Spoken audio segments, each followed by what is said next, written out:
Hi, my name's Amanda Stewart, and today I'm going to talk to you about tethering your laptop to a mobile device.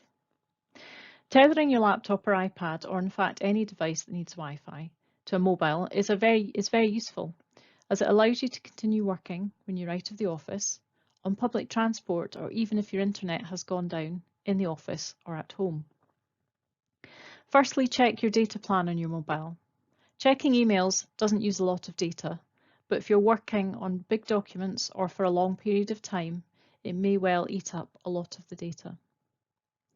Using tethering is a much better option than using public Wi-Fi, which is not as secure and may open your laptop up to attacks from hackers. So how do you do it? On an Apple device, click on Settings, Personal Hotspot, and toggle Allow Others to Join. Take a note of the password. You can change it here, but make sure it's a secure password and not something you use for anything else. On an Android device, click Settings, Connections, Mobile Hotspot and Tethering, and toggle on Mobile Hotspot. Again, take a note of the password. Now, on your laptop or iPad or device, click on Wi-Fi in the taskbar beside the clock. Look for the hotspot and click Connect.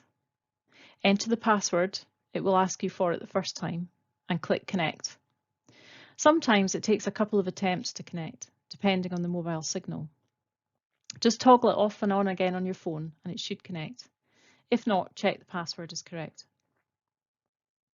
Remember to switch off the hotspot on your phone and also disconnect it on your laptop or device. This is important as the laptop may still use the connection and the data for running Windows updates, which could use up a lot of data. Also, it stops others trying to connect to your hotspot. And that is how to tether your laptop to a mobile phone.